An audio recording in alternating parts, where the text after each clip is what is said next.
یہ سمجھنا بہت ضروری ہے کہ چھوٹا کیا ہے بڑا کیا ہے۔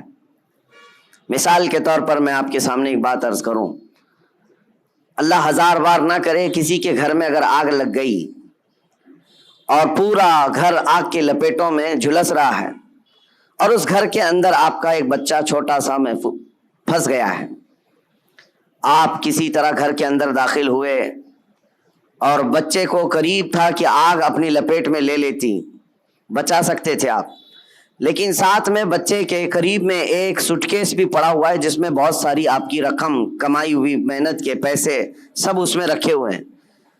آگ اسے بھی پکڑنے والی ہے، ان قریب وہ بھی آگ کی لپیٹ میں پورے مال و دولت جلنے والا ہے آپ کا۔ اب فیصلہ آپ کے پاس ہے، وقت بہت شارٹ ہے، ایک طرف وہ پیسوں کے اور بہت سارے مال کا سوٹ کیس ہے اور ایک طرف آپ کا عزیز جان بچہ ہے، کس کو بچانا چاہیے؟ ایک عقل رکھنے والا بندہ صاف سی بات ہے وہ سوٹ کیس کی طرف نہیں دیکھتا بلکہ اپنے جان سے زیادہ پیارے بچے کی جان کی حفاظت کرتا ہے، کیونکہ عقل میں اتنی بات تو ہے، اتنا سینس سب کو ہے کہ مال پھر کمایا جا سکتا ہے لیکن جان بچانا زیادہ ضروری ہے۔ اگر بچہ ہمارا بچ گیا تو مال پھر سے آ جائے گا۔ تو میں یہ سمجھتا ہوں کہ یہاں آپ کا سینس کام کر گیا، آپ کو اللہ نے اتنی تمیز عطا کی ہے کہ آپ بڑا مسئلہ کون سا ہے، چھوٹا مسئلہ کون سا ہے، اس وقت آپ پہچان گئے، اور آپ اپنے بچے کو جلنے کے لیے چھوڑ دیتے اور پیسے گننے پر بیٹھ گئے ہوتے، سوٹ کیس اٹھانے پر بیٹھ گئے ہوتے، تو گویا کہ آپ دنیا کے سب سے بدترین بے وقوفوں میں اور بلکہ سیلفش لوگوں میں، بلکہ اس سے زیادہ یہ کہ اپنے گھر والوں پر بھی گھر والوں کے لیے بھی نہیں جینے والا بندہ بن کر کے سامنے آتے۔ دنیا دار، ہوس پرست، لالچی سب چیزیں آ جاتی ہیں اگر چھوٹے مسئلوں پر آپ اپنی انرجی ضائع کرتے۔ ایک ایگزامپل میں نے آپ کے سامنے رکھی ہوں۔ اس طرح میرے عزیزو، آج امت کے بے شمار مسائل ہیں، امت کن کن مسئلوں سے گھری ہوئی ہے، ہمیں ان چیزوں پر ڈسکس کی بجائے آج باضابطہ طور پر مائنڈ ڈائیورٹ کر کے چھوٹے مسئلوں پر لگایا جاتا ہے خاص طور پر۔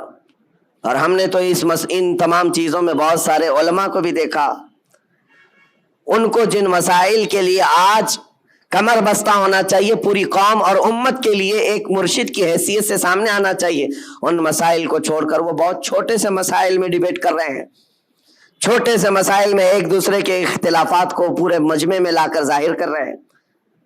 تو یہ بات یہ ہے جو سینس کے خلاف ہے۔ آج امت کے لیے مسائل کتنے بڑے بڑے ہیں، میں مانتا ہوں نشہ عام ہے ہمارے ہاں، اور ہمارے ہاں علم کی کمی بہت زیادہ ہو گئی، اخلاق کی کمی بہت زیادہ ہو گئی ہے، ہمارے ہاں سود آ گیا ہے، جوا آ گیا ہے، شراب آ گئی ہے، سب آ گیا ہے ہمارے محلوں میں، یہ بھی مسائل ہیں جس سے ہم جوجھ رہے ہیں۔ لیکن ان تمام مسائل میں جو سب سے بڑی آگ لگی ہے وہ ہے عزت مصطفیٰ کی حفاظت، رسول کریم صلی اللہ تعالی علیہ وسلم کی عزت کی حفاظت۔ یہ سب آسانی سے ایک ساتھ نہیں ہوا، سٹیپ بائی سٹیپ ہوتا رہا۔ آج جو درندے کھل کر کے اسلام کے خلاف، قرآن کے خلاف، رسول پاک کی ذات کے خلاف بھونک رہے ہیں، یہ تمہارا لاسٹ سٹیج تھا۔ یہاں آزمائش تمہاری ہے کہ آپ مسائل میں کن مسائل کی طرف آپ زیادہ توجہ دیں گے۔ تمہارے لیے سب سے بڑا مسئلہ تمہارا دین ہے، تمہارے نبی پاک کی عزت ہے، جان ہے وہ جہان کی، جان ہے تو جہان ہے، پوری کائنات کے لیے وہ جان ہے۔ اگر ان کا نام سلامت ہے تو ہم سب کی زندگی سلامت ہے، کیونکہ اللہ تعالیٰ کا وعدہ ہے ہمارے ساتھ کہ دنیا میں تمہیں کس لیے بھیجا گیا ہے، وہ رسول پاک کی امانت بنا کر، امت بنا کر بھیجا گیا ہے۔ اگر ان کے لیے آپ سیریس نہیں ہو سکے اور چھوٹے چھوٹے مسئلوں میں سیریس بن گئے تو گویا کہ آپ وہی کام کر رہے ہیں جو میں نے اگزامپل میں دیا، مثال میں دیا۔ گھر پر آگ لگی، آپ اپنے بچے کو بچانے کی بجائے اپنے مال کی طرف دیکھ رہے ہیں۔ آج میرے عزیزو، کیا اختلافات اس قدر نہیں عام ہو گئے ہمارے ہاں تو وہ بھی معاملات ہیں کہ ماں اور بیٹے کے اختلافات اتنے زیادہ کہ دونوں کورٹ میں جا چکے ہیں، صرف چھوٹی سی بات کو لے کر۔ بیٹا کٹہرے میں اس طرف کھڑا ہے، ماں اس طرف کھڑی ہے، دونوں کے وکیل الگ الگ ہیں، اور لڑائیاں بڑے زور و شور سے، بھائی بھائی کے ہیں، بہن بھائی کے ہیں، پراپرٹی کو لے کر، اور مدتوں کورٹ میں 25 سال 30 سال گزر گئے ایک ٹکڑا زمین کے لیے، اور وہ بھی ایسا کہ کورٹ نے پوری زندگی بھر تمہیں گھمایا پھرایا، تمہاری چپل گھس گئی، جس کے لیے تم نے بڑی بڑی نفرتوں کی دیواریں کھڑا کر رکھی تھی، تمہارے لیے اس کی ایک بالشت جگہ بھی زندگی میں مل نہ سکی، یوں ہی دنیا سے چلے گئے اور مر گئے۔ تو جو لا یعنی چیزیں ہیں اس کے لیے اتنی انرجی ضائع کرنا یہ بیوقوفی ہے۔ آج میں یہی بات کہنا چاہتا ہوں، امت کو جن مسائل کی آج ضرورت ہے اس پر ڈسکس بھی ہو، اس کے لیے لائے عمل بھی تیار کریں۔ لوگ آ کر کے آج یہ مسائل ضرور رکھیں۔ دیکھیں آج محرم کا یہ مہینہ چل رہا ہے، اس کو آپ میری تنقید نہ سمجھیں اور نہ ہی میں کوئی گستاخ ہوں۔ میں مولا امام حسین رضی اللہ تعالیٰ عنہ کا پیدائشی شہدا ہوں۔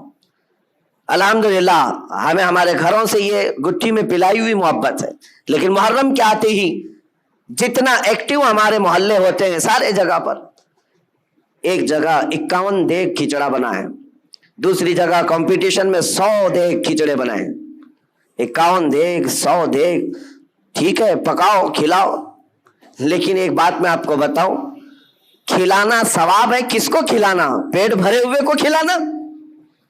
یہاں تو حال یہ ہے جو خود گھر میں کھا کھا کر موٹے ہو چکے وہی کھچڑا کھانے بھی آ گئے۔ کوئی ایسا بندہ تو ہمیں نظر نہیں آیا جس کے گھر میں ایک روٹی بھی نہیں ملتی اور وہ آ کر کے کھا گیا ہو تو اس کے لیے ثواب ہی ثواب ہے۔ غربا اور مساکین کو کھلانا بہت بڑا ثواب ہے۔ سرکار غوث پاک نے تو فرمایا میں نے ساری نیکیاں الٹ پلٹ کر دیکھ لیا، صرف 2 نیکیاں ایسی نظر آئی جو رحمان کو سب سے زیادہ محبوب ہیں، انہوں نے اپنے ملفوظات میں لکھ دیا ہے۔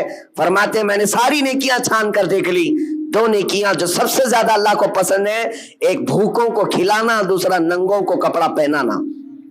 لیکن یہ شرط بتائی کہ بھوکوں کو کھلانے کا مطلب یہ ہے کہ جو غربت اور افلاس کی وجہ سے کھا نہیں پاتا۔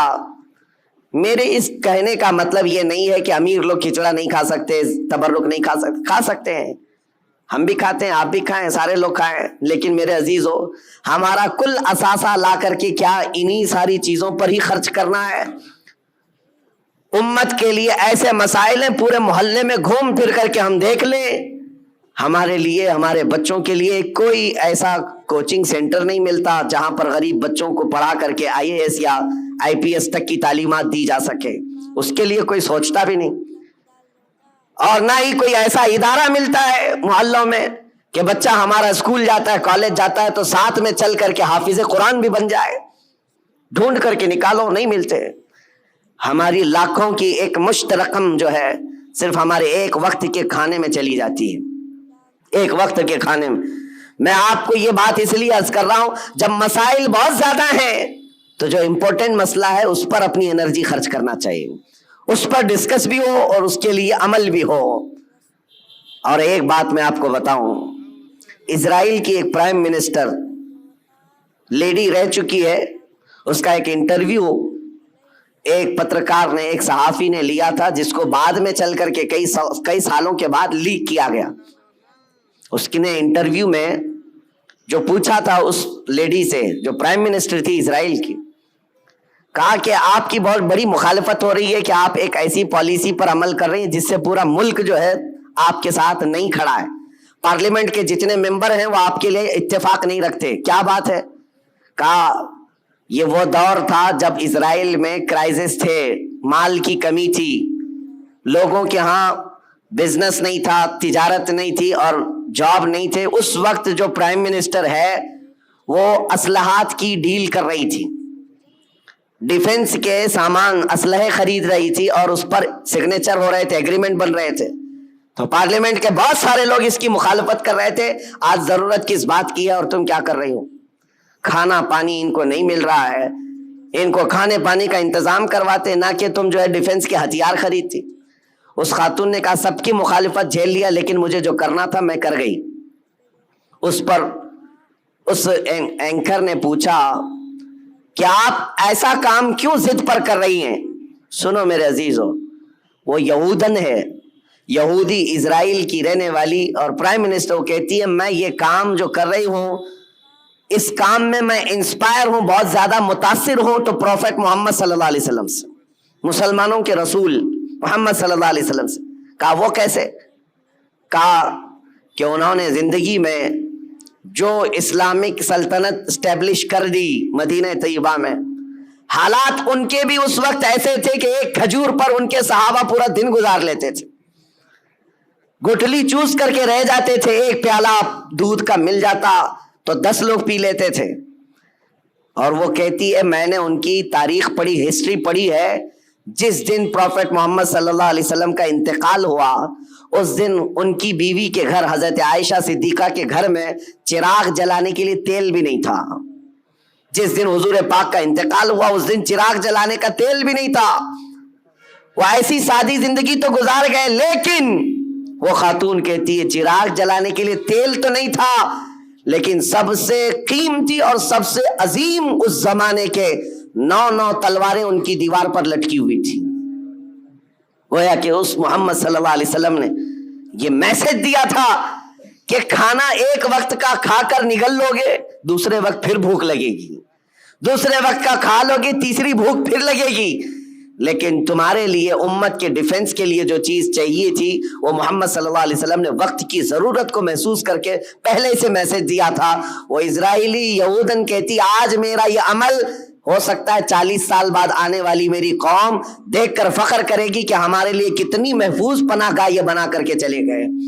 میرے عزیزو، میں تعریف کے لیے نہیں کہہ رہا، بات یہ کہہ رہا ہوں یہ ہوتی ہے قوموں کی تعمیر۔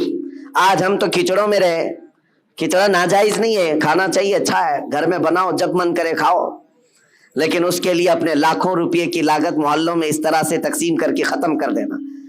ہاں اس کو حق بنتا ہے وہ حلوہ بھی کھائے، کھچڑا بھی کھائے، لیکن ساتھ میں امت مصطفیٰ کے مستقبل کے لیے عمارت بھی کھڑی کرے، اس کو یہ حق بنتا ہے۔ میرے عزیزو، مجھے ایک بات یاد آتی ہے، ہمارے ایک استاد، ان کی یہ سوچ تھی، وہ مثال کے طور پر میں عرض کر رہا ہوں، ہمارے ایک ساتھی نے ہماری شکایت کی کہ حضرت جو کپڑے پہننا ہے سارے طلبہ کو، اس کے علاوہ ایکسٹرا یہ کپڑے پہن لیتا ہے میرے بارے میں۔ کہا یہ صدری پہن لیا یا جاکٹ پہن لیا، کہا جو اسٹوڈنٹس طلبہ پہن رہے ہیں اس کے علاوہ ایکسٹرا یہ۔ تو انہوں نے کہا کہ بالکل میں سب کو برابر دیکھنا چاہتا ہوں، کس کو کیا پہننا چاہیے۔ اور اس کے بعد انہوں نے ایک جملہ کہا تھا ان کو شکایت کرنے والوں کو، کہا اس کی طرح 4 صفحے سبق تو بھی سنا دے اور تو بھی ایسی کپڑے پہن لے۔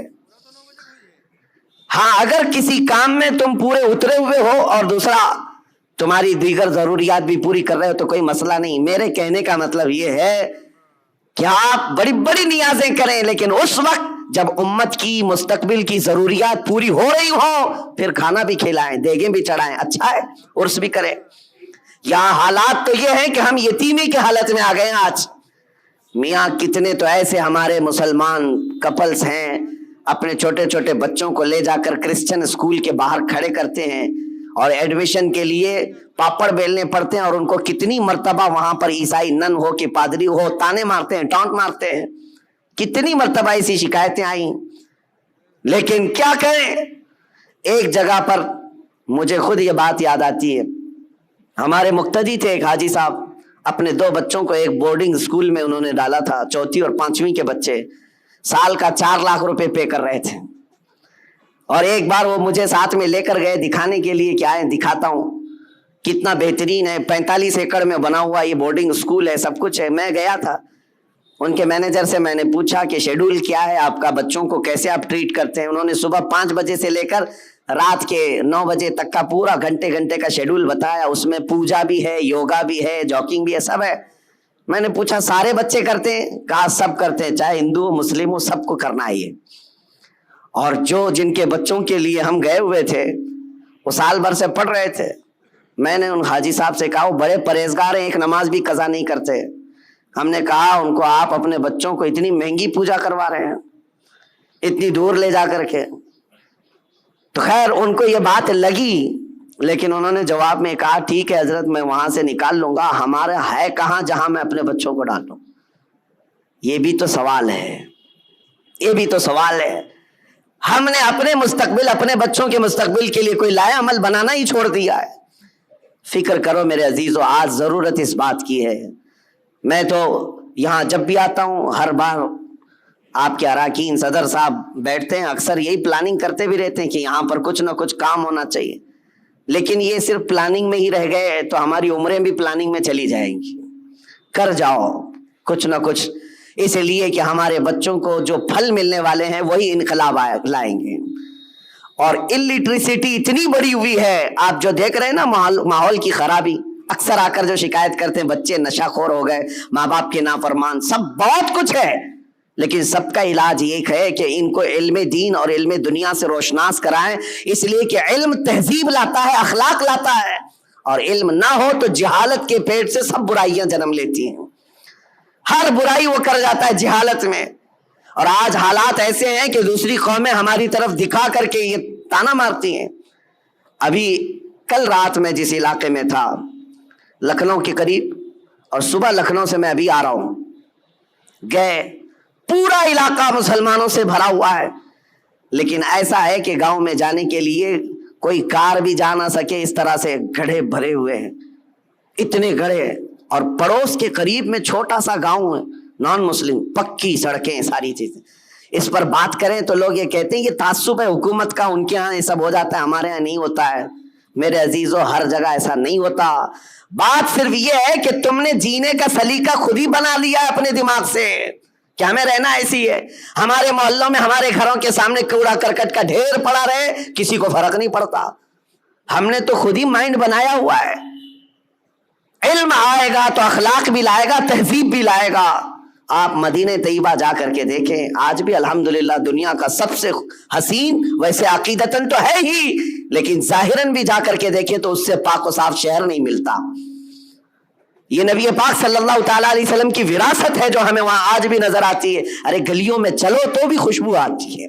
یہ صرف عقیدت اور روحانیت کی بات نہیں کر رہا ہوں، انہوں نے خوشبو آرٹیفیشیل بھی بنا کر کے رکھی ہوئی ہے کہ کوئی گزرے تو اس کو یہاں کہیں مہک نہ آنا چاہیے، کیونکہ مدینے آئے تو بندہ یہ اخلاق لے کر کے جائے کہ میرے نبی پاک صلی اللہ تعالیٰ علیہ وسلم صفائی کے لیے اور کس قدر اپنی امت کو پاک کرنے کی فکر رکھتے تھے۔ آج یہ سب مسائل پر ہمیں انرجی لگانے کی ضرورت ہے، لیکن ہم کن چیزوں پر پڑے ہوئے ہیں؟ ہم تو چھوٹی چھوٹی سی باتوں پر، ارے 2 گھڑے پانی اگر ہم کو نہ ملے تو ہم تو پینچے چڑھا کر کے جھگڑے پر آ گئے ہیں۔ ہم کو اگر چھوٹی سی زمین کا مسئلہ ہو تو ہم 25 سال بھی لڑنے کو تیار ہیں۔ یہ مسائل نہیں ہے۔ اور اسی طرح سے جو سوشل میڈیا پر آج مناظرے کا اڈا بنا ہوا ہے، ایک جماعت اس جماعت پر، اس جماعت کو اس جماعت پر، اور ابھی ایک مولانا صاحب نے مجھ سے یہ شکایت کیا، کہا کہ کچھ لوگوں نے ہمارے خلاف ایسا بیان کر دیا کہ اس مسجد میں نہ جائیں، یہ امام صاحب کے پیچھے نماز نہیں ہوگی۔ ہم نے پوچھا کہ کیا ان کو تکلیف کس بات کی ہے؟ کہا وہ ایسا ہے کہ سلسلے کی لڑائی ہیں، وہ دوسرے پیر صاحب کے مرید ہیں، ہم دوسرے پیر صاحب کے مرید ہیں، لیکن اس سلسلے کی لڑائی سے ہم نے پوچھا کیا وہ سنی ہے؟ کہا وہ بھی سنی ہے، آپ سنی ہیں، آپ بھی سنی ہیں، اور دونوں اعلیٰ حضرت کے شہدائی ہیں۔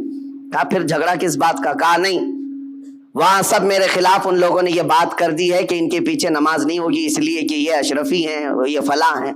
میں نے کہا یہ تو غنیمت ہے ان لوگوں کو، سوچے عیسائی تو نہیں ہے۔ اتنا تعصب بھرتا ہے تو جہالت سے بھرتا ہے۔ اور کن مسائل پر آج تم لگے ہوئے ہو؟ یہاں تو پوری آگ لگانے کے لیے درندے کود رہے ہیں اور تم اپنے آپس میں گریبان پکڑے ہوئے ہو۔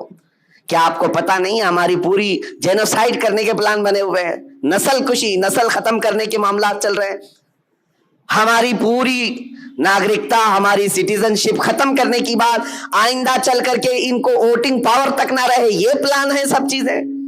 وہ سب چیزوں کو چھوڑ کر کے ہم تو کن مسائل میں الجھے ہوئے ہیں۔ اسی لیے کسی نے کہا، اگرچہ محاورہ ہو، تاریخ سے اس کا تعلق ہے یا نہیں، لیکن یہ بات مجھے لگتی ہے کہ بغداد میں جب ہلاکو حملہ کرنے آیا تھا اور پورے بغداد کی اینٹ سیٹ بجا دیا تھا، تباہ کر دیا تھا اس نے، پورے بغداد میں 2 لاکھ سے زیادہ لاشیں بچھائی گئی تھی بغداد شہر میں، لیکن یہ ایک محاورتاً یہ بات کہی جاتی ہے جس وقت ہلاکو بغداد پر حملہ کرنے آیا ہوا تھا اس وقت 2 جگہ جماعتیں مناظرہ کر رہی تھی مسواک کے بارے میں، 4 انچ کی ہونی چاہیے کہ 3 انچ کی ہونی چاہیے۔ یہ تاریخ سے اس کا تعلق ہو یا نہ ہو، لطیفے کے طور پر ہی کیوں نہ ہو، لیکن بات میں یہ کہتا ہوں اسی کی مثل آج چیزیں کی جا رہی ہیں۔ جو اہم مسائل ہیں ان کو چھوڑ کر کے جو چھوٹے مسائل ہیں ان پر ہماری پوری انرجی ختم کی جا رہی ہے. آج کئی مدے ہیں اس طرح کے بات کرنے کے، لیکن میں صرف اتنا کہنا چاہتا ہوں کہ آج اللہ تبارک و تعالیٰ نے آپ کو عقل سلیم عطا کیا ہے تو فیوچر پلاننگ کریں اپنے بچوں کے لیے اور کچھ نہ کچھ ایسی چیزیں کر جائیں. ایک بات اور بتاؤں، بہار میں اتنے جلسے ہوتے میں 365 دن بھی تاریخ دے دوں تو بھی کم ہے ان کے لیے. ہم ابھی 2022 کی بات کر رہا ہوں، بہت بڑے جلسے میں گئے، لاکھوں کا خرچہ کرتے ہیں، پوری رات بھر جلسہ ہوتا ہے. ایک رپورٹر تھے جنہوں نے انالائز کیا تھا، وہ میرے پاس ایک رپورٹ لا کر کے بتایا کہ حضرت پورے سال بھر میں ایک ہی اسٹیٹ بہار میں 4000 جلسے ہوئے، 4000 جلسے. اور وہاں کے رات بھر چلنے والے جلسوں کو میں نے بہت قریب سے دیکھا ہے کہ اس قدر وہاں پر اہتمام کے ساتھ جلسے کرتے ہیں. میں جلسوں کا مخالف نہیں، ٹھیک ہے، دین پھیلانے کا ایک ذریعہ ہے، لیکن ہوتا کیا ہے، انہوں نے کہا کہ کم از کم ایک جلسے میں 5 لاکھ روپے خرچ ہوتے ہیں، اس سے کم نہیں، بلکہ زیادہ سے زیادہ ہم نے دیکھے 10 لاکھ 15 لاکھ ایک رات کے جلسے میں وہ لوگ خرچ کرتے ہیں. منیمم 5 لاکھ روپے خرچ کے حساب سے 4000 جلسوں کا جب یہ رپورٹ نکالی گئی تو انہوں نے سال بھر میں ایک ہی اسٹیٹ میں، یہ غریب لوگوں کی بات کر رہا ہوں، 2000 کروڑ روپے خرچ کیے. 2000 کروڑ روپے راتوں میں یہ خرچ ہوئے ہیں. لوگوں کو اگر ایسا لگتا ہے کہ میں جلسوں والا آدمی، مقرر آدمی، روزانہ ادھر ادھر گھومتا ہوں، میں صاف آج اعلان کرنا چاہتا ہوں میرے عزیزوں، میں ایک جگہ بیٹھ کر کے جو پیغام پہنچاتا ہوں اللہ کا فضل ہے لاکھوں اس کو ویسے ہی سن لیتے ہیں. بہت بڑے اسٹیج لگانے کی، کانفرنس کرنے کی ضرورت نہیں، اور نہ ہی میری کوئی خواہش ہے، اور نہ ہی میں کہیں پر نذرانے یا لفافے طے کر کے جاتا ہوں، میرا معاملہ ہے نہیں. لیکن دل دکھتا اس بات پر ہے 2000 کروڑ روپے سال بھر میں ایک اسٹیٹ کے اندر خرچہ ہو گئے. ٹھیک ہے، دین پھیلانے کے لیے آپ نے کیے، لیکن دوسری طرف آپ پورا ڈھونڈ کر کے نکالو، مسلمانوں کے لیے ایک یونیورسٹی بھی نہیں ہے پورے اسٹیٹ میں، ایک بھی نہیں ہے. اور ایک چھوٹی سی جماعت جو 0.5 میں جن کا پرسنٹیج آتا ہے ہندوستان میں، وہ ایسے دھرم کے لوگ جن کی تقریباً 11-12 یونیورسٹی ایک اسٹیٹ کے اندر یا پورے ہندوستان کو ملا کر، یونیورسٹی کی بات کر رہا ہوں، چھوٹے کالج کی بات نہیں کر رہا ہوں. تو کیا یہ باتوں پر مجھے رکھنا نہیں چاہیے؟ یہ کوئی میں لفاظی نہیں کر رہا ہوں. کہاں تمہاری رقم جا رہی ہے اور کن مسائل پر انرجی خرچ کر رہے ہو؟ رات کا جلسہ ہو تو گیا، صبح ان کو پکڑ کر کے پوچھو تو یاد بھی نہیں کیا بیان ہوا کیا نہیں، ہاں ہو کرتے رہے، 8 دن کے بعد پورا ہی بھول گئے. پھر کیا بہت بڑا کام کیا دین کا، کون سی تبلیغ کیا؟ ہاں، اس کی بنسبت، اس کے بجائے اگر کوئی ایسا ادارہ وہاں پر قائم ہوتا تو میں سمجھتا ہوں یہ 4000 جلسے کی بجائے 4 بھی ادارے ہر سال قائم ہوتے رہے، 10 سال کے بعد دیکھو لہلہاتا ہوا فصل قائم ہو جائے، امت مصطفیٰ کے لیے ایک بہت بڑا قلعہ بن جائے، ایجوکیشن کے لیے، علم کے لیے. اسی لیے میں یہ دعوت آج پیش کرتا ہوں کہ اپنی انرجی ایسی چیزوں پر ضائع نہ کرو جو وقت کی ضرورت نہیں ہے.